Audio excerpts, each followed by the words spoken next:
你呼气呼耳朵上了，痒。因为就算有些话说不出口，那下次再买吧。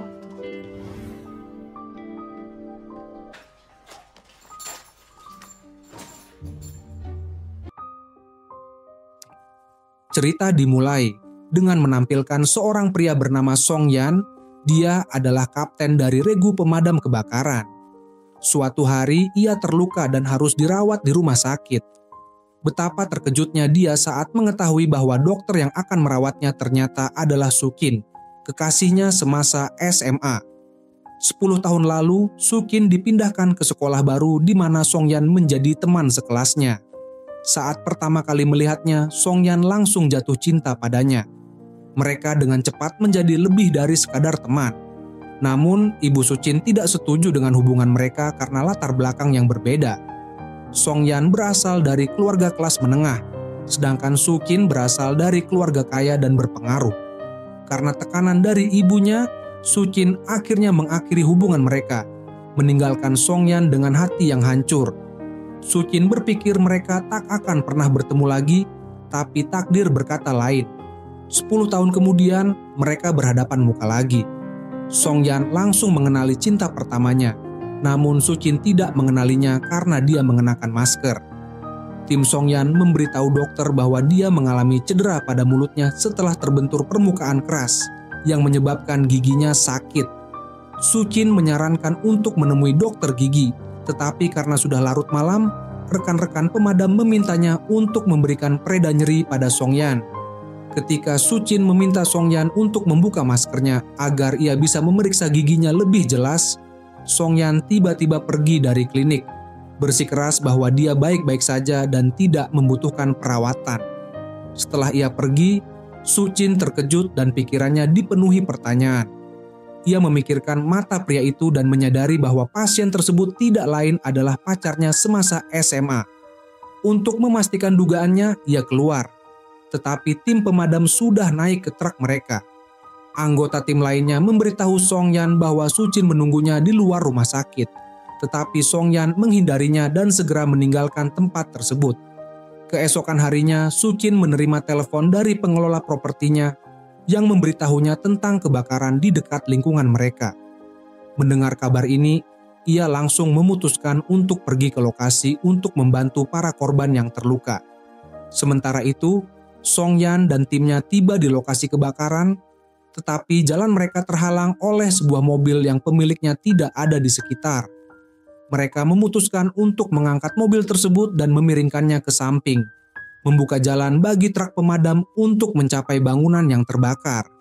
Suasana di tempat itu kacau, dengan asap mengepul dari bangunan dan suara sirin memenuhi udara.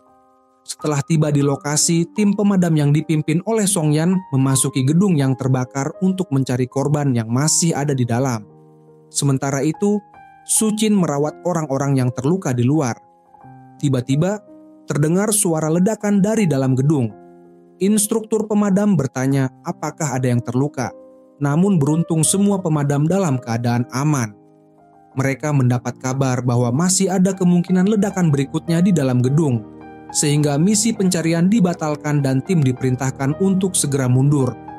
Instruktur Sojun memerintahkan semua orang untuk keluar. Namun, Song Yan melihat seseorang yang meminta bantuan. Di pojok ruangan, seorang anak kecil duduk sambil menangis minta tolong. Song Yan pun segera mendekati dan membantunya. Saat ia membawa anak itu keluar, terjadi ledakan besar dan api yang sangat besar keluar dari bangunan. Semua orang khawatir dengan keselamatan Song Yan, tapi ia muncul dari asap sambil menggendong anak tersebut. Sucin cepat-cepat mendekati Song Yan untuk memeriksa apakah dia terluka. Namun ternyata Song Yan baik-baik saja. Instruktur Sojun menghampirinya dan mengingatkan agar Song Yan mematuhi instruksi di lain waktu. Sementara itu, pemilik mobil sport yang dipindahkan oleh petugas pemadam kebakaran tiba di tempat kejadian dan marah karena mobilnya rusak. Song Yan dengan tenang menenangkannya, sementara Sucin menyaksikan dari kejauhan. Dalam perjalanan kembali, Suojun bertanya kepada Song Yan apakah dia mengenal dokter wanita yang membantu korban. tapi Songyan tidak memberikan jawaban dan kembali ke stasiun pemadam. Keesokan harinya, Suojun kembali mencoba menanyakan tentang dokter tersebut, namun Songyan mengabaikan pertanyaannya. Meski begitu, dalam hati Songyan terus memikirkan Sucin. Di sisi lain, Sucin mengeluarkan sebuah tas dari gudang yang berisi barang-barang dari masa lalunya yang berhubungan dengan Songyan, seperti jaket dengan nama Songyan di atasnya. Ia teringat masa-masa ketika mereka sering menggambar grafiti di dinding. Ia kemudian pergi ke rumah bibi Songyan, tempat tinggalnya dulu. Namun, bibi dan sepupunya tidak senang melihatnya dan tidak menyambutnya masuk. Mereka memberitahunya bahwa Songyan jarang datang ke rumah karena lebih banyak menghabiskan waktu di stasiun pemadam kebakaran. Hari berikutnya, di rumah sakit, sepasang suami istri datang untuk mendapatkan perawatan luka bakar di lengan wanita tersebut. Sukin memberikan obat, tetapi mereka menginginkan perhatian lebih. Di saat yang sama, beberapa petugas pemadam kebakaran datang dengan luka-luka, sehingga Sucin segera bangkit untuk merawat mereka. Suami dari wanita yang terluka mencoba menghentikan Sucin agar lebih memperhatikan istrinya, meski cederanya tidak serius. Songyan yang ada di sana segera melindungi Sucin dan meminta pria itu untuk tidak mengganggunya. Di luar rumah sakit, Sucin berlari untuk berbicara dengan Songyan. Ini adalah percakapan pertama mereka setelah 1 dekade. Sucin mencoba mengajaknya minum kopi, tetapi Songyan bersikap dingin dan menolak semua tawaran Sucin. Keesokan harinya, setelah pulang kerja, Sucin mengendarai mobilnya menuju rumah. Cuaca di kota sedang badai, dan mobilnya terjebak di tengah air yang menggenangi jalan akibat hujan deras. Ia mencoba keluar dari mobil, tapi pintunya macet, sementara air mulai masuk ke dalam mobil. Ia panik dan segera menelepon 119 untuk meminta bantuan darurat. Tak lama kemudian, bantuan tiba, dan ternyata yang datang adalah Songyan. Songyan mengangkat bagian depan mobil dengan sekuat tenaga dan menyeretnya ke depan. Kemudian, ia memecahkan kaca jendela dan menarik Sucin keluar dari mobil. Setelah mencapai tempat yang aman, Songyan menegur Sucin karena keluar di cuaca buruk seperti itu. Dia lalu memberinya jaket kering dan memintanya untuk pulang. Songyan sendiri kemudian berangkat dengan perahu untuk membantu korban lain dari cuaca badai itu. Keesokan harinya, Sucin sedang bersama temannya, Xiao, di klub milik Xiao. Seorang pelayan memberitahu mereka bahwa petugas pemadam kebakaran datang untuk memeriksa sistem keamanan mereka. Mendengar hal ini, Sucin langsung berdiri dan mencari Songyan. Tetapi ternyata yang datang adalah seorang petugas wanita, atasan Songyan, yang melakukan pemeriksaan sistem. Setelah itu, Sucin pergi ke kamar mandi dan melihat sepasang kekasih sedang berciuman, yang mengingatkannya pada masa-masa bersama Songyan di klub-klub. Hal ini membangkitkan keinginannya untuk bertemu dengan Songyan lagi, dan dia segera meninggalkan klub. Akhirnya, dia pergi ke stasiun pemadam kebakaran untuk menemui Songyan, tetapi Songyan menolak untuk menemuinya. Dia meminta penjaga untuk memberitahu Sucin bahwa dia tidak ada di stasiun, padahal sebenarnya ia berdiri dari kejauhan, memandang Sucin.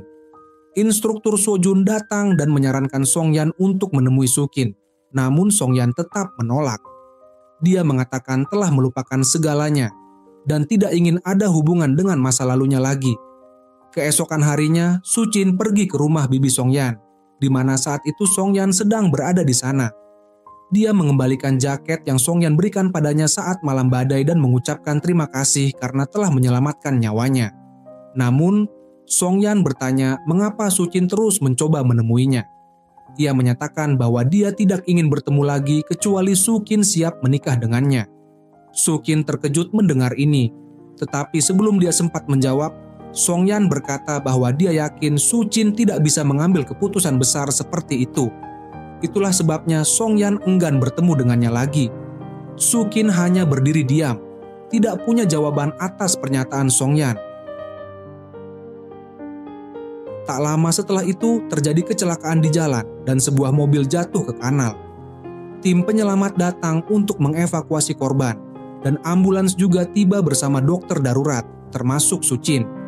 Ketika tim penyelamat memotong badan mobil untuk mengeluarkan korban, tiba-tiba mobil bergeser turun menuju lereng. Sucin yang ada di dalam mobil untuk merawat korban hampir tertusuk bagian tajam dari badan mobil, namun Songyan datang dan menyelamatkannya. Sayangnya Songyan mengalami luka parah di punggung akibat bagian tajam tersebut. Mereka berhasil mengevakuasi korban dan membawanya ke rumah sakit. Sucin meminta Songyan untuk pergi ke rumah sakit karena ia terluka, tetapi Songyan menolak untuk dirawat oleh Sucin. Instruktur Sojun kemudian memaksa Songyan untuk pergi ke rumah sakit. Di rumah sakit, Songyan meminta dokter lain untuk merawatnya, tetapi Sucin tidak memberinya pilihan lain. Dia memintanya untuk membuka bajunya, lalu ia sendiri membersihkan luka Songyan dengan antiseptik, menjahit luka tersebut, dan membalutnya dengan perban. Setelah memasang perban, Sucin menatap mata Songyan dan memintanya untuk berdamai kembali dengannya. Namun, sebelum Songyan bisa menjawab, petugas pemadam kebakaran bernama Limeng yang sebelumnya di klub datang ke ruangan. Limeng tampak khawatir dengan kondisi Songyan, membantunya mengenakan baju, dan memintanya kembali ke stasiun. Sepertinya Limeng juga memiliki perasaan untuk Songyan. Sucin hanya berdiri diam menyaksikan semua ini. Setelah Limeng pergi, Sucin bertanya kepada Songyan apakah Limeng adalah pacarnya. Songyan menjawab bahwa dia tidak ingin kembali bersama Sucin karena tidak sanggup menanggung rasa sakit perpisahan lagi, seperti yang pernah dia alami 10 tahun lalu.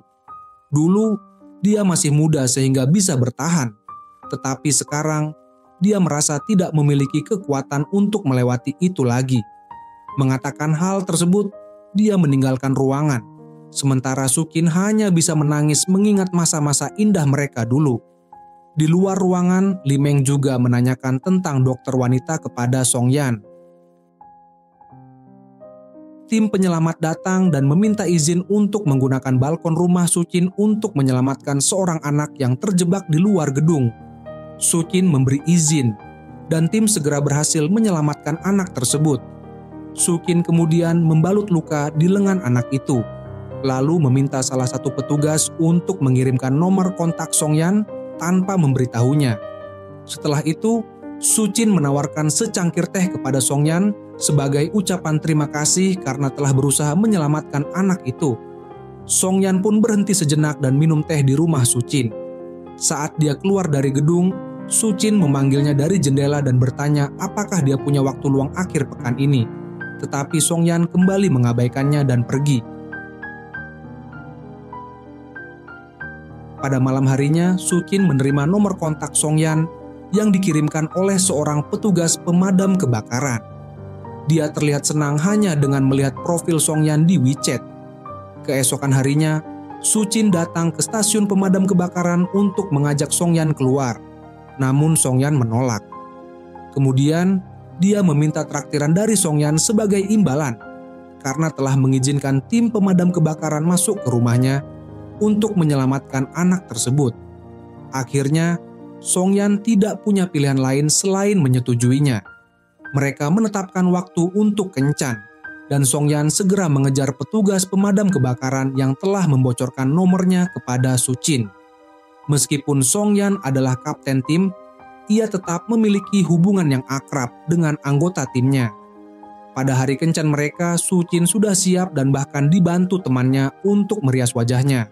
Songyan juga memotong rambutnya dan kemudian pergi untuk pertemuan tersebut. Mereka pergi ke restoran lokal yang dulu sering mereka kunjungi 10 tahun lalu. Dalam momen romantis itu, Songyan terlihat agak tegas terhadap Sucin yang terus berusaha terlihat lucu. Dia bahkan menyelesaikan makanannya dengan cepat dan meminta Sucin makan lebih cepat. Sucin mengikuti perintahnya tetapi tetap terlihat menggemaskan dengan banyak makanan di mulutnya. Songyan kesulitan menahan pesonanya dan sebelum dia kembali jatuh hati pada Sucin, dia keluar dari restoran dan menunggu Sucin menyelesaikan makanannya.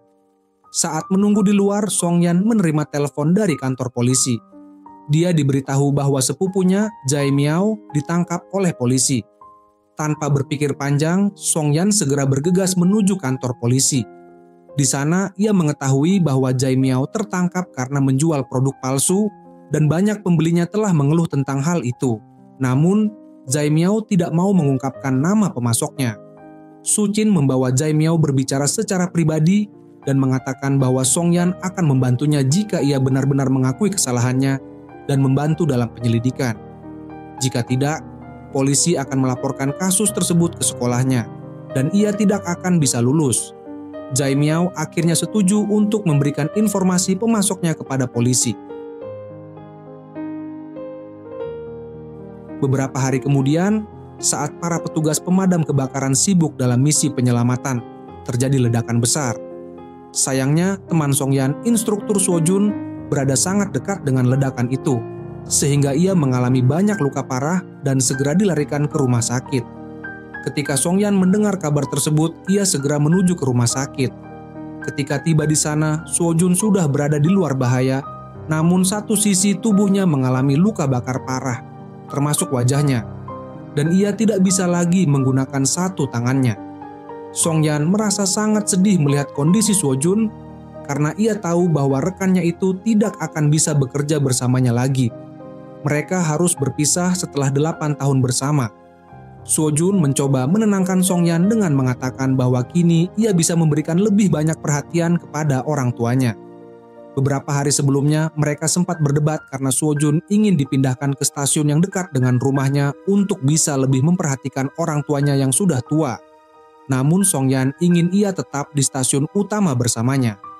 Kini, setelah Suo Jun memutuskan untuk tetap di stasiun utama, kecelakaan ini terjadi.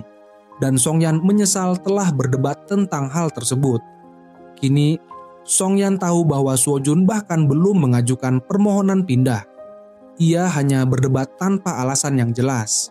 Beberapa hari kemudian, ketika kesehatan Suo Jun mulai membaik, diadakan upacara perpisahan dengan penghargaan resmi dan lencana kehormatan untuknya.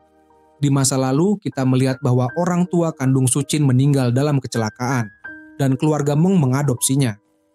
Meskipun ia diperlakukan dengan baik, ibunya yang mengadopsi tidak mengizinkannya bersama Song Yan karena perbedaan status sosial. Keluarga Meng memberikan segala fasilitas dan mendidik Su Qin hingga menjadi seorang ahli bedah yang baik. Di masa sekarang, ibu angkat Su Qin menunjukkan beberapa foto calon pria untuk dijadikan pasangan dalam pernikahan. Salah satu di antaranya adalah Jian, yang berasal dari keluarga kaya. Ibunya mengatur pertemuan untuk Su Qin dan Jian. Namun ketika mereka berbincang di restoran, Su Qin menerima pesan dari Song Yan. Dengan cepat ia pergi dari restoran, berdalih ada keadaan darurat di rumah sakit. Ketika di rumah, Su Qin memberitahu ibunya bahwa ia sedang berpacaran dengan seseorang. Tetapi ibunya dengan dingin memintanya untuk berhenti berpacaran dengan seseorang yang berada di bawah standar keluarga mereka. Ibunya bahkan mengancam bahwa jika Su Qin tidak berhenti berpacaran dengan Song Yan, ia akan bertindak sama seperti 10 tahun lalu saat memisahkan mereka. Ia mencoba berbicara dengan ayahnya, namun pandangan ayahnya ternyata sama seperti ibunya. Ayahnya juga tidak ingin putrinya bersama seseorang di bawah level mereka. Keesokan harinya, saat Su Qin dan Song Yan berada di sebuah restoran, tiba-tiba terjadi kecelakaan di dapur restoran tersebut. Sebagai petugas pemadam kebakaran, meskipun sedang tidak bertugas, Song Yan dengan sigap berlari ke dapur dan menyelamatkan seorang wanita. Ia menggendongnya keluar dan membawanya ke tempat yang aman. Wanita tersebut ternyata adalah teman Su Qin yang bernama Su Xiao. Su Xiao menjadi sangat tertarik pada Song Yan setelah melihat keberaniannya dalam menghadapi situasi darurat. Karena itu, ia terus-menerus meminta Su Qin nomor kontak Song Yan karena kini ia ingin berkencan dengannya. Su Qin tidak memberitahu Su Xiao tentang hubungannya dengan Song Yan dan akhirnya memberikan nomor Song Yan. Ketika Su Xiao menghubungi, Song Yan tidak terlalu memperhatikannya dan bahkan menolak tawaran jamuan darinya. Su Qin senang mendengar ini. Kekasihnya tetap setia dan ia merasa beruntung. Namun, Su Xiao bukanlah tipe yang mudah menyerah. Ia terus menghubungi Song Yan lagi dan lagi. Suatu hari Song Yan setuju untuk bertemu dengannya dan Su Xiao memberitahu Su Qin yang membuat Su Qin merasa sangat sedih. Dalam kesedihan dan kemarahannya, Su Qin minum banyak dan pergi ke rumah Song Yan dalam keadaan mabuk. Di sana ia mengungkapkan semua perasaannya kepada Song Yan. merasa bahwa ia satu-satunya yang berusaha memperbaiki hubungan mereka sementara Songyan tampaknya tidak mau berusaha. Ia menuduh Songyan tidak peduli dengan hubungan mereka. Jai Miao yang juga ada di sana mencoba mengatakan tentang pengorbanan yang telah dilakukan Songyan untuk Sucin. Tetapi Songyan menghentikannya. Ia ingin menanggung seluruh penderitaan itu sendirian dan tidak ingin Sucin merasakan beban kebenaran. Songyan rela merasakan kesedihan demi menjaga kebahagiaan Sucin. Keesokan harinya saat Songyan hendak keluar, pamannya menyarankannya untuk berusaha mendapatkan kembali cintanya. Ia berkata bahwa Songyan beruntung memiliki kesempatan kedua, jadi ia harus berjuang untuk itu. Songyan kemudian menelepon Sucin dan memintanya untuk bertemu. Mereka bertemu di luar gedung tempat tinggal Sucin. Sucin kemudian mengajaknya masuk dan Songyan membuat makanan untuk Sucin. Dalam momen-momen penuh kehangatan itu, Songyan mengungkapkan isi hatinya. Ia ingin bersama dengan Sucin, tetapi ia ingin kepastian bahwa Sucin akan memperjuangkannya di hadapan keluarganya. Songyan tidak tahan lagi berpisah dari Sucin dan ingin Sucin mempertimbangkan semua aspek hubungan mereka sebelum memutuskan. Namun, Sucin tidak bisa melawan keluarganya dan tidak bisa berjanji bahwa ia akan selalu bersamanya. Songyan ingin keputusan akhir, apakah mereka akan bersama atau tidak akan pernah bertemu lagi. Setelah itu, Songyan pergi dan saudara laki-laki Sucin, Yinchen, datang untuk menjemputnya. Dalam perjalanan, Sucin mengatakan pada saudaranya bahwa ia merasa seperti binatang yang dilatih untuk bertindak sesuai kehendak majikannya. Ia juga menyampaikan bahwa ia ingin hidup bersama keluarganya dan Songyan. Tetapi kini ia dipaksa untuk memilih salah satu di antara mereka, yang mana ia merasa tidak sanggup melakukannya. Keesokan harinya, terlihat semua petugas pemadam kebakaran menikmati makanan yang dikirim oleh Xu Xiao. Ia masih berusaha untuk ramah agar bisa menarik perhatian Songyan. Namun, Songyan menghubunginya dan dengan tegas melarangnya untuk mengirim makanan lagi. Songyan memberitahu Xu Xiao bahwa Sucin adalah cinta pertamanya. Kemudian diketahui bahwa alasan Songyan bertemu dengan Xu Xiao sebelumnya adalah untuk memintanya agar berhenti mengejarnya dan mencari orang lain. Merasa patah hati dengan sikap Songyan, Xu Xiao mendatangi Sucin dan menceritakan semuanya. Ia tak mau lagi mendengar nama Songyan. Xu Xiao menuduh bahwa Songyan berasal dari keluarga yang buruk dengan masa lalu yang kelam dan berpendapat bahwa Songyan hanya tertarik pada Sucin karena kekayaannya. Sebenarnya, ibu Songyan meninggalkan ayahnya saat ia masih kecil dan memilih pria yang lebih kaya. Setelah itu, ayahnya sering minum-minum karena merasa dikhianati. Semua beban rumah tangga pun jatuh pada Songyan.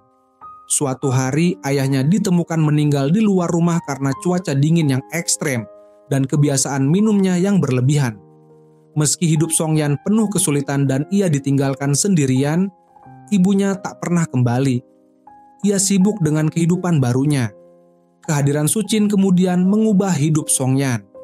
Mereka berteman dan menghabiskan waktu bersama, saling memberi kebahagiaan.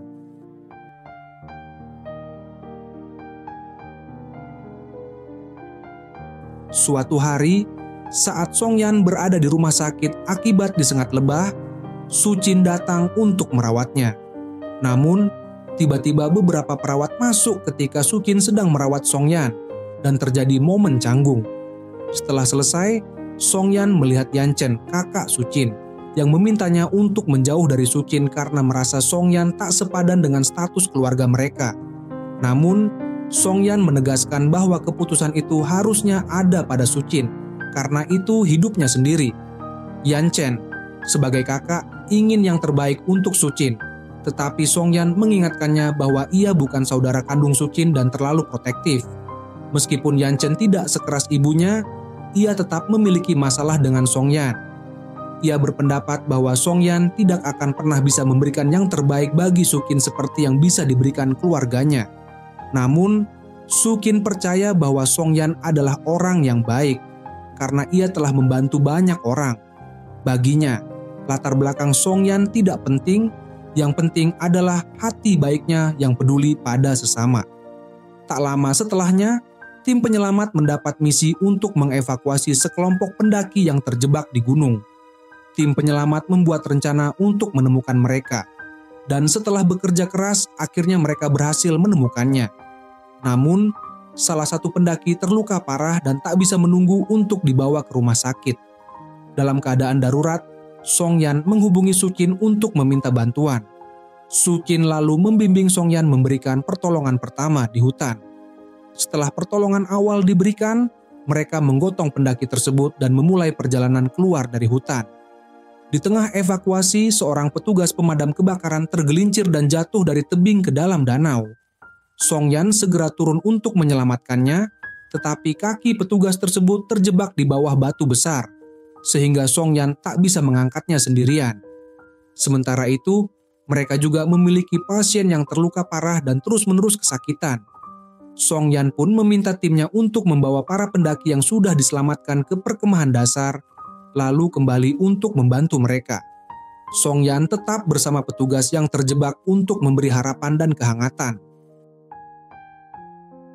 Di rumah, Su Qin khawatir karena Song Yan belum membalas pesan-pesannya. Tim penyelamat akhirnya tiba di perkemahan dasar dan menurunkan para pendaki dengan selamat. Mereka kemudian kembali ke hutan untuk menjemput rekan mereka yang terjebak dan kapten mereka, Song Yan. Setelah kembali dengan selamat, Song Yan merasa sangat lelah. Setibanya di perkemahan, mereka mendapati bahwa para pendaki, keluarga mereka, dan wartawan sudah pergi tanpa menunggu tim penyelamat kembali. Song Yan mengatakan bahwa inilah kehidupan mereka sebagai petugas yang bekerja tanpa pamrih demi kemanusiaan tanpa mengharapkan balasan. Ia mengirim pesan kepada Su Qin untuk memberitahu bahwa ia telah kembali dengan selamat, yang membuat Su Qin merasa lega dan akhirnya bisa tidur nyenyak. Dengan keluarnya So Jun dari stasiun karena cedera, instruktur baru tim penyelamat, Jiang, memberikan saran agar mereka membawa tim medis dalam setiap operasi penyelamatan. Ide ini diajukan ke atasannya dan disetujui.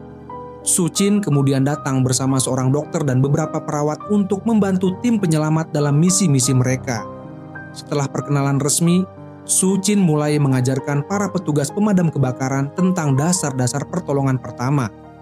Ia mengajarkan CPR, menggunakan Song Yan sebagai contoh, dan meminta Song Yan melepas bajunya untuk menunjukkan titik-titik dada yang perlu ditekan jika seseorang tidak bernapas. Song Yan melepas bajunya tetapi merasa canggung saat Su Qin menyentuh tubuhnya, dan ia berusaha untuk menjauh. Keesokan harinya, para petugas pemadam memberikan pelatihan fisik kepada tim medis untuk meningkatkan kekuatan mereka.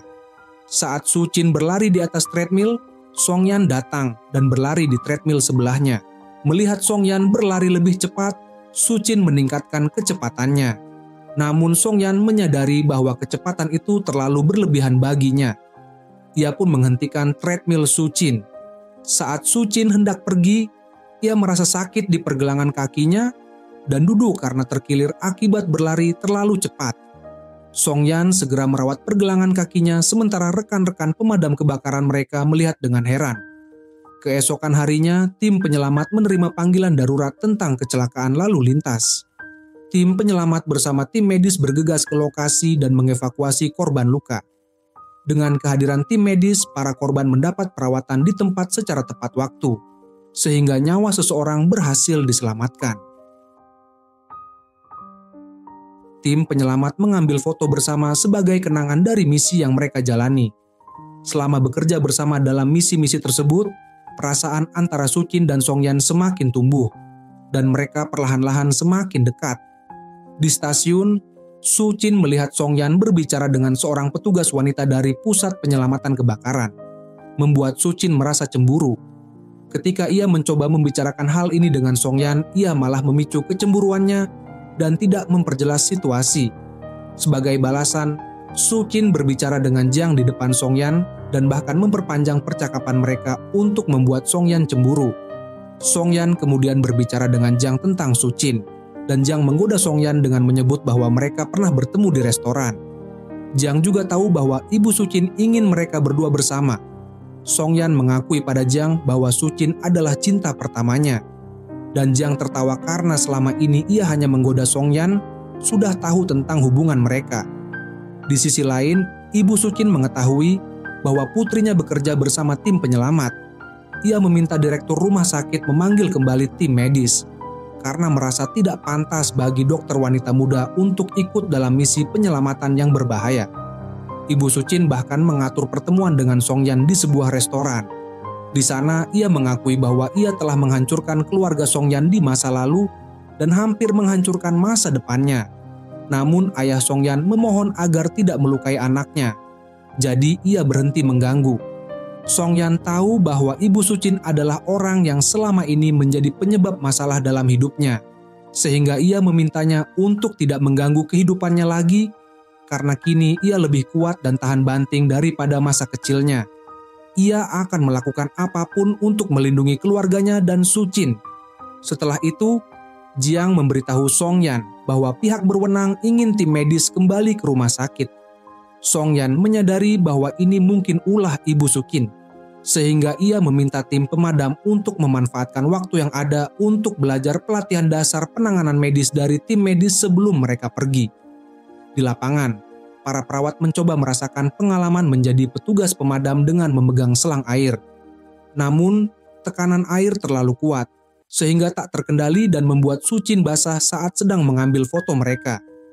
Melihat kejadian itu, Songyan membawa Sucin ke ruang ganti dan memberinya seragam untuk dipakai.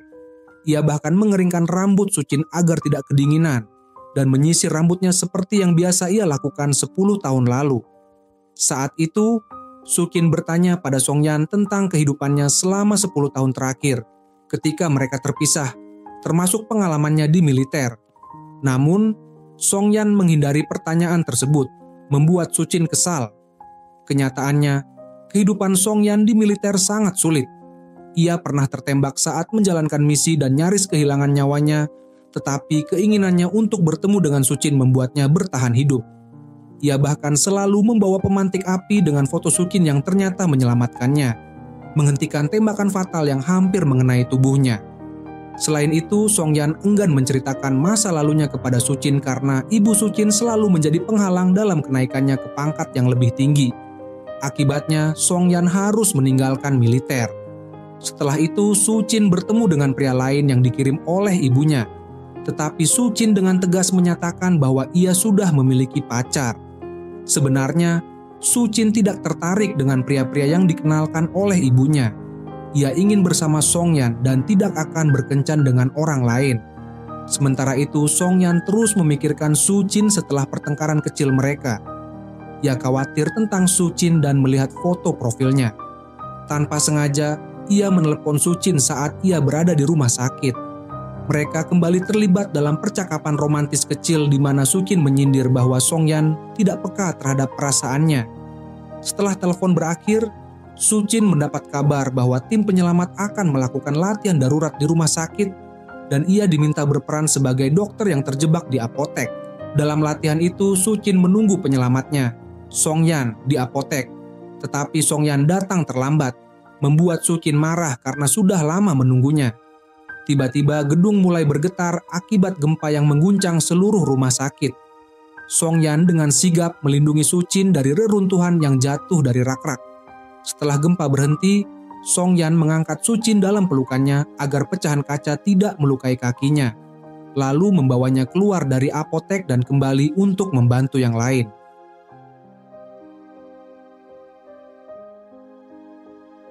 Beberapa hari kemudian, Sucin mengembalikan pemantik api bergambar dirinya kepada Songyan, yang ia temukan di truk pemadam. Sucin dengan senang hati mengusulkan untuk kembali bersama. Dan Songyan menanggapinya dengan senyum, menandakan bahwa mereka akan bersama kembali. Suatu hari, tim penyelamat mendapat panggilan dari toko perhiasan. Seorang wanita tidak bisa melepas cincin mahal dari jarinya, dan kesulitan itu membuatnya panik, sementara suaminya terus memarahinya. Akhirnya, tim penyelamat meyakinkan putra wanita tersebut untuk mengizinkan mereka memotong cincin itu. Dan setelah cincin terpotong, mereka meminta manajer toko membuat sesuatu dari cincin tersebut dan mengembalikan uangnya kepada keluarga wanita tersebut. Kemudian, kita melihat seorang pemadam kebakaran bernama Jiang Yu yang sangat cemas terhadap para korban gempa ia terus mencari korban lain meskipun kaptennya, Song-yan, menyuruhnya beristirahat. Ketika Song-yan mendekatinya dan menanyakan alasannya, Jiang Yu mengungkapkan bahwa ia tidak dapat menghubungi ibunya yang berada di daerah yang terkena gempa. Pada malam hari, Song-yan berjanji kepada Jiang Yu bahwa ia akan mencoba meminta bantuan pejabat untuk menghubungi ibunya. Tak lama kemudian, Lee Mong, seorang petugas administrasi pemadam kebakaran, datang membawa kabar baik bahwa ibu Jiang Yu dalam keadaan selamat. Berita ini membuat seluruh tim pemadam kebakaran merasa sangat lega dan bahagia. Di kota, Song-yan menemui Su Chin dan bertanya apakah ia merindukannya saat ia sedang dalam misi penyelamatan. Dengan nada menggoda, Su Chin berkata bahwa ia sama sekali tidak merindukan Song-yan. Mendengar ini, Song-yan berpura-pura hendak pergi, tetapi Su Chin menghentikannya dan menciumnya dengan penuh gairah. Mereka menghabiskan waktu bersama dengan romantis di rumah Su Chin. Song-yan bahkan membeli alat-alat keselamatan untuk Su Chin agar ia dapat melindungi dirinya jika terjebak dalam situasi berbahaya. Hubungan mereka semakin erat, penuh cinta dan rasa hormat yang mendalam.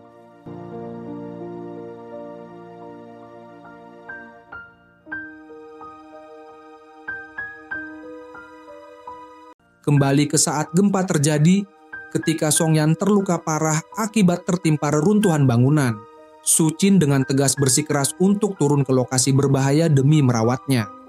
Meskipun ia tahu tempat itu sangat berisiko, ia tidak peduli dan menangis sambil berkata bahwa Song-yan adalah sumber hidupnya. Jika sesuatu terjadi pada Song-yan, ia merasa tidak akan bisa hidup tanpa dirinya. Akhirnya, Su Chin turun dan memberikan infus kepada Song-yan sebelum ia dipanggil untuk merawat pasien lain. Beberapa saat kemudian, tim pemadam kebakaran berhasil menyelamatkan Song-yan dan seorang dokter senior melakukan operasi untuk menyelamatkan nyawanya. Keesokan paginya, setelah Su Chin selesai merawat pasien lain, ia buru-buru pergi mencari Song-yan. Namun, ia melihat sebuah jenazah dibawa keluar dari tenda dan dengan panik membuka kain penutup wajahnya. Beruntung, jenazah itu bukan Song-yan. Ia kemudian menemukan Song-yan di tenda lain, dalam kondisi selamat. Di sana, seorang perwira militer yang merupakan teman lama Song-yan sedang menemuinya. Temannya itu mengira Su Chin adalah istri Song-yan karena pernah melihat fotonya di pemantik yang selalu dibawa Song-yan. Teman itu juga mengingat bahwa Song-yan pernah berkata ingin menikahi wanita ini setelah pulang dari tugas. Namun, Song-yan menjelaskan bahwa mereka belum menikah karena ada beberapa hambatan yang harus dihadapi. Saat berbincang, Song-yan melihat tanda pangkat di seragam temannya, menunjukkan bahwa temannya telah dipromosikan ke pangkat yang lebih tinggi, sementara ia sendiri tidak lagi berada di militer. Kemudian, tim pemadam kebakaran datang menemui Song-yan dan memberitahunya bahwa anak yang ia selamatkan ternyata adalah putra seorang personel militer yang sedang bertugas membantu korban gempa di lokasi lain. Sang ayah sangat bahagia mengetahui anaknya selamat dari bencana gempa. Kembali ke masa kini, Su Chin dan Song-yan menghabiskan waktu bersama dengan penuh kebahagiaan. Mereka melakukan perjalanan, menonton film, dan menikmati momen berkualitas berdua. Saat berbelanja di toko grosir, mereka membeli bahan-bahan untuk memasak sendiri di rumah, memilih untuk tidak memesan makanan dari luar. Hubungan mereka kini lebih hangat dan penuh cinta daripada sebelumnya. Di rumah, Song-yan menyiapkan makanan untuk dirinya dan Su Chin. Mereka menikmati makan malam romantis dengan cahaya lilin. Setelah selesai makan, Song-yan mengatakan bahwa ia harus pergi. Meskipun enggan, ia akhirnya meninggalkan rumah Su Chin. Namun, Su Chin mengejarnya, menghentikannya, dan membawanya kembali ke rumahnya. Malam itu mereka menghabiskan waktu bersama dengan penuh keintiman. Keesokan paginya mereka sarapan bersama sebelum berangkat bekerja. Dalam perjalanan di lift, Su Chin bertanya tentang Lee Meng, rekannya di stasiun pemadam kebakaran. Su Chin khawatir apakah Song-yan menyukai Lee Meng. Namun, Song-yan menenangkan Su Chin dengan menciumnya dan mengatakan bahwa ia hanya mencintai satu wanita, yaitu Su Chin. di stasiun pemadam kebakaran, Limeng memimpin briefing tentang rencana ke depan untuk stasiun mereka. Saat berbicara, ia sedikit batuk, dan Xiang, salah satu rekannya, meninggalkan sebotol air serta catatan kecil yang menyarankan agar Limeng menjaga kesehatannya dan minum cukup air. Hal ini menandakan awal dari kisah cinta baru di antara mereka. Di rumah sakit, Su Qin menerima penghargaan atas dedikasinya dalam merawat para korban gempa. Namun, di atas panggung, Su Qin mendedikasikan penghargaan tersebut untuk Song Yan, yang telah mengidentifikasi para korban di bawah reruntuhan dan membawanya untuk dirawat. Selain itu, seorang dokter senior di rumah sakit memberinya medali khusus sebagai pengakuan atas dedikasinya yang luar biasa selama krisis gempa. Medali itu sangat langka, dan bahkan dokter tersebut belum pernah memberikan medali itu kepada siapapun sebelumnya. Su Qin berhasil menjadi penerima pertamanya. Su Qin yang kini menjalin hubungan dengan Song Yan terus menunggu pesan darinya. Saat malam tiba, ia akhirnya menerima pesan dari Song Yan yang membuatnya sangat bahagia. Pasangan ini terlihat begitu serasi bersama. Hari berikutnya, di meja makan siang, Su Qin kembali mencoba meyakinkan orang tuanya untuk menerima hubungannya dengan Song Yan. Namun, mereka tetap menolak. Bahkan kali ini menunjukkan kemarahan karena Su Qin tidak mengikuti keinginan mereka. Su Qin yang telah mempersiapkan diri menyatakan bahwa jika orang tuanya tidak merestui, ia akan meninggalkan rumah. Ia mengatakan bahwa setelah sekian lama, ia akhirnya merasa bahagia. Selama ini ia selalu menjadi boneka bagi orang tuanya, mengikuti semua kehendak mereka. Ia berharap orang tuanya memahami kebahagiaannya. Meski demikian, mereka tetap khawatir tentang status sosial dan reputasi keluarga. Su Qin meninggalkan meja sambil menangis, merasa sedih tetapi tetap teguh untuk bersama Song Yan. Ia memutuskan untuk meninggalkan rumah dan memperjuangkan kebahagiaannya.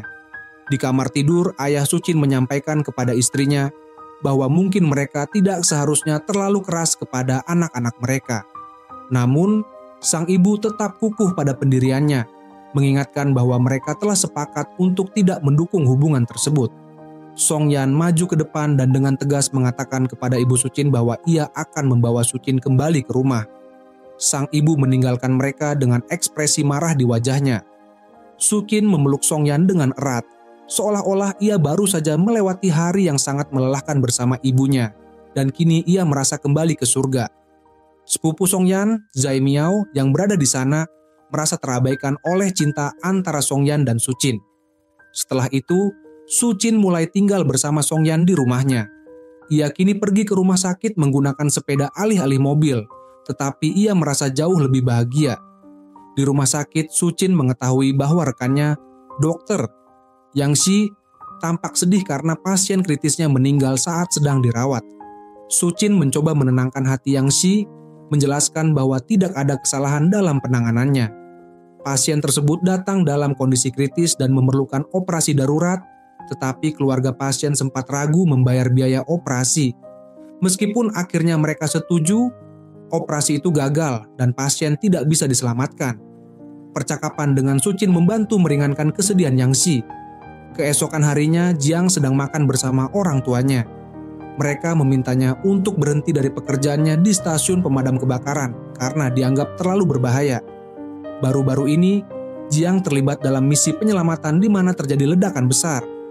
Ia terlempar keluar bangunan karena tekanan ledakan tersebut, tetapi untungnya ia hanya mengalami cedera ringan. Namun, Jiang tetap teguh pada pendiriannya untuk melanjutkan pekerjaan itu karena ia sangat menyukainya. Saat malam, Jiang berbicara dengan Song Yan mengenai keinginan orang tuanya. Song Yan menyarankan agar Jiang tetap bekerja jika memang ia menyukai pekerjaannya dan menambahkan bahwa ia ingin Jiang tetap berada di timnya. Hal ini membuat Jiang sangat bahagia dan ia memutuskan untuk tetap melanjutkan pekerjaannya. Tim penyelamat kemudian dipanggil ke sebuah gedung karena terjadi kebocoran gas beracun. Karena gas tersebut sangat berbahaya, tidak ada yang mau masuk untuk menutup katup. Akhirnya, Song Yan dan Jiang memakai pakaian khusus dan masuk untuk menyelesaikan tugas berat ini. Mereka berhasil menutup kebocoran gas, tetapi pakaian Song Yan robek ketika secara tidak sengaja terkena benda logam. Hal ini membuatnya terpapar gas beracun. Saat keluar dari gedung, Songyan merasa pusing dan akhirnya pingsan. Songyan segera dibawa ke rumah sakit dan Sucin dengan panik memberikan CPR. Ia menangis terus-menerus karena gas tersebut sangat beracun dan kondisi Songyan terlihat buruk. Peluangnya untuk bertahan hidup sangat kecil. Tetapi untungnya ia berhasil melawan racun tersebut dan kembali sadar. Sucin sangat terguncang oleh kemungkinan kehilangan Songyan dan ia masih menangis meskipun Songyan telah selamat. Meskipun Songyan telah keluar dari bahaya, ia melihat Sucin masih sangat terpukul. Songyan kemudian memeluknya dari belakang dan mencoba menenangkannya. Ia berjanji akan mengajukan permohonan untuk dipindahkan ke posisi lain di mana tugas utamanya adalah melatih pemadam kebakaran, sehingga ia tidak perlu lagi terlibat langsung dalam misi penyelamatan. Di tempat lain, beberapa karyawan sebuah perusahaan merayakan keberhasilan mereka dalam industri dengan menyalakan kembang api. Sayangnya, salah satu kembang api masuk ke dalam gedung dan menyebabkan kebakaran besar. Tim penyelamat segera dipanggil dan mereka langsung menuju gedung untuk menyelamatkan para korban. Namun, selama misi, api semakin membesar dan terjadi ledakan. Salah satu petugas pemadam kebakaran, Yang Qi, terjebak dalam kobaran api dan mengalami luka parah. Songyan dan timnya berusaha mencari rekannya itu dan akhirnya menemukannya dalam kondisi kritis.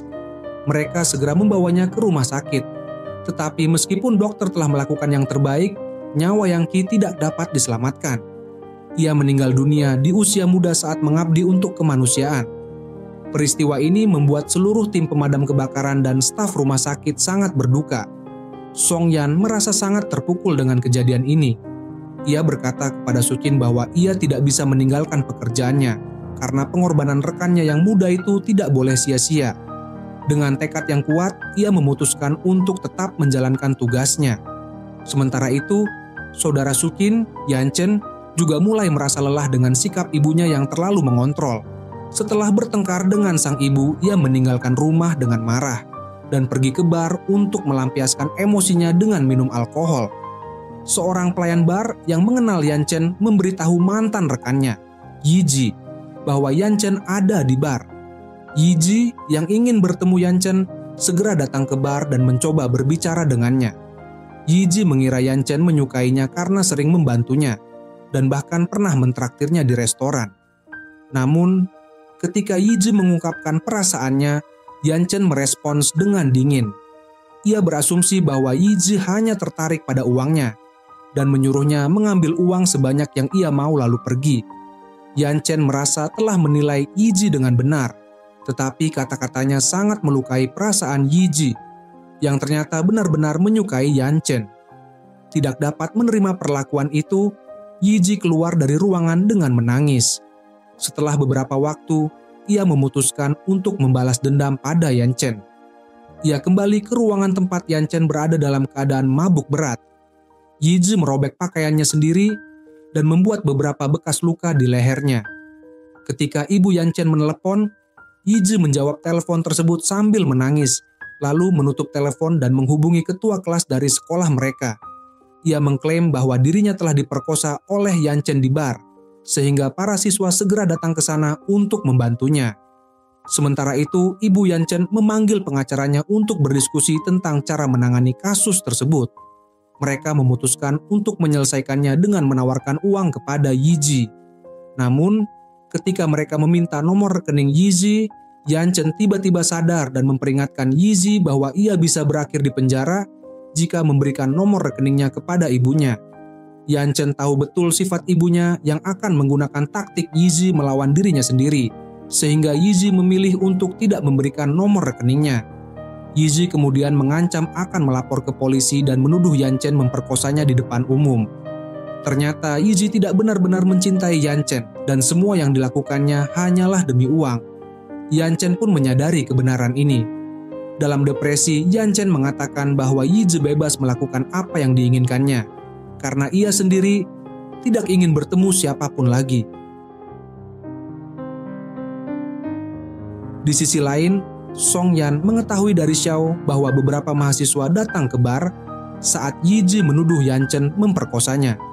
Para mahasiswa tersebut kini menekan pihak kepolisian dan kehakiman dengan menjalankan kampanye di internet untuk menghukum Yanchen.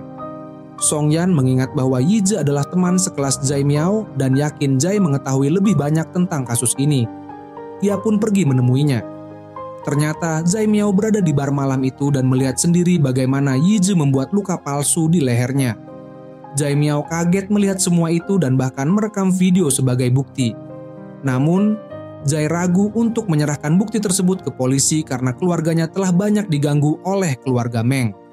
Zhai mengetahui bagaimana keluarga Meng pernah menghancurkan kehidupan orang tua Songyan, bahkan menghalangi Songyan saat ia mendaftar ke militer. Keluarga Meng juga selalu menjadi hambatan dalam promosi karir Songyan, baik di militer maupun di stasiun pemadam kebakaran dan penyelamatan. Karena itu, Zhai merasa enggan membantu keluarga Meng kali ini.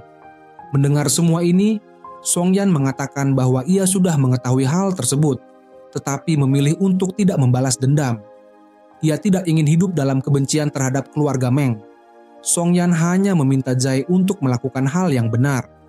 Akhirnya, Zhai setuju untuk memberikan bukti tersebut kepada polisi, tetapi dengan caranya sendiri. Ia meminta bertemu dengan orang tua Yanchen di rumah keluarga Zhai tanpa kehadiran orang lain. Ketika orang tua Yanchen datang, Zhai mengingatkan mereka tentang semua tindakan mereka di masa lalu terhadap keluarganya. Ia menuntut mereka untuk mengakui semua perbuatan mereka di depan polisi. Selain itu, Zhai meminta mereka berlutut di hadapannya, sebagaimana ayahnya pernah berlutut di depan mereka beberapa tahun lalu. Setelah itu, ia akan menyerahkan bukti kepada mereka. Tanpa pilihan lain, orang tua Yanchen terpaksa mematuhi permintaan Zhai demi membebaskan putra mereka dari masalah hukum. Awalnya, ayah Yanchen berusaha untuk berlutut, tetapi ibunya menghentikannya. Ia mengakui bahwa semua perbuatan salah yang terjadi adalah akibat tindakannya, sehingga ia yang seharusnya berlutut. Dengan air mata di matanya, ibu Yanchen mulai menekuk satu kakinya untuk berlutut. Namun, Zhai menghentikannya dan menyerahkan bukti tersebut karena ia tidak sanggup melihat orang tua Sucin berlutut di hadapannya. Ibu Yanchen kemudian menyerahkan bukti itu kepada polisi dan mengakui semua kesalahannya di masa lalu. Polisi membebaskan Yanchen karena terbukti tidak bersalah, tetapi ibunya harus menjalani hukuman penjara. Dalam kemarahannya, ibu Yanchen menyalahkan anak-anaknya karena membuatnya menderita di usianya yang sudah tua. Yanchen menanggapi dengan mengatakan bahwa seseorang dari keluarga mereka harus bertanggung jawab atas semua kesalahan masa lalu. Sementara itu, polisi juga menangkap Yiji karena memberikan tuduhan palsu terhadap Yanchen. Namun, Yanchen meminta polisi untuk membebaskan Yiji dan memutuskan tidak menuntutnya. Ia menemui Yiji dan menyarankan agar ia memulai hidup baru serta tidak lagi menggunakan taktik curang. Yanchen menunjukkan sikap penuh kasih dan kebijaksanaan. Di akhir cerita, Songyan dan Sucin kembali ke rumah mereka dan mulai merencanakan masa depan bersama. Mereka menjalani sesi foto dengan mengenakan gaun pengantin, tampak sebagai pasangan yang sangat serasi. Di sisi lain, ayah Sucin mengajukan jaminan untuk istrinya yang ditahan. Direktur rumah sakit yang selama ini mengikuti perintah ibu Sucin juga ditangkap. Sementara itu, Yiji mulai merapikan barang-barangnya dan merencanakan untuk memulai hidup baru. Suatu hari, ayah Sucin mengunjungi rumah Songyan dengan membawa hadiah. Ia melihat betapa bahagianya putrinya bersama Songyan. Ayah Sucin bahkan menikmati makan siang bersama keluarga Songyan. Ia kini menjadi sosok yang berubah, memprioritaskan kebahagiaan putrinya di atas status sosial dan harga diri keluarganya. Dengan tulus ia merestui hubungan Sucin dengan Songyan. Songyan kemudian membawa Sucin ke rumah baru mereka. Rumah itu dirancang sesuai keinginan Sucin, termasuk halaman berumput di atap yang selalu ia impikan. Songyan bahkan mendaftarkan rumah tersebut atas nama Sucin. Di sana Songyan berlutut dan melamar Sucin, berjanji untuk selalu menjaganya seumur hidup. Sucin menerima lamarannya dengan bahagia. Di waktu lain, Sucin bertemu dengan Yanchen di sebuah restoran. Saat melihat cincin di jari Sucin, Yanchen mengucapkan selamat dan berharap adiknya bahagia tak peduli apakah ia masih bersama keluarganya atau tidak. Sucin kemudian mengirim pesan kepada Yanchen untuk mengungkapkan rasa terima kasihnya atas dukungan dan kasih sayang sang kakak. Melihat pesan itu, Yanchen tersenyum. Senyuman pertamanya yang terlihat di cerita ini. Ibunya juga mulai merestui hubungan Sucin dan Songyan. Namun, kebahagiaan itu terganggu oleh sebuah tsunami besar yang melanda negara tersebut, menyebabkan kerusakan besar pada properti dan kehidupan manusia. Di tengah kekacauan ini, Songyan mendengar suara klakson dan segera pergi untuk membantu. Ia memecahkan kaca jendela kendaraan dan menemukan bahwa di dalamnya ada Ibu Sucin. Songyan menyelamatkan Ibu Sucin dari kendaraan yang terjebak dengan membawanya keluar dan memindahkannya ke mobil van penyelamat. Dengan menggendongnya di punggung, ia memastikan Ibu Sucin berada di tempat yang aman.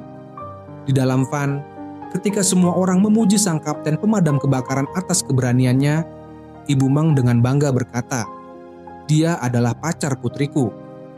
Setelah tsunami berakhir, Ibu Meng sendiri yang mengatur upacara pernikahan Songyan dan Sucin. Momen itu menjadi lambang persatuan keluarga, sementara hubungan di antara karakter lain seperti Jiang dan Li Menger juga terlihat membaik.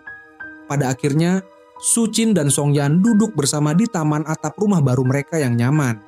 Songyan kemudian mengingatkan kembali sumpahnya saat awal pelatihan menjadi pemadam kebakaran. Sumpah untuk membantu kemanusiaan dengan keberanian dan tanpa pamrih. Sumpah itu menjadi cerminan dari seluruh perjalanan mereka, penuh pengorbanan, cinta, dan keberanian. Dan cerita pun berakhir.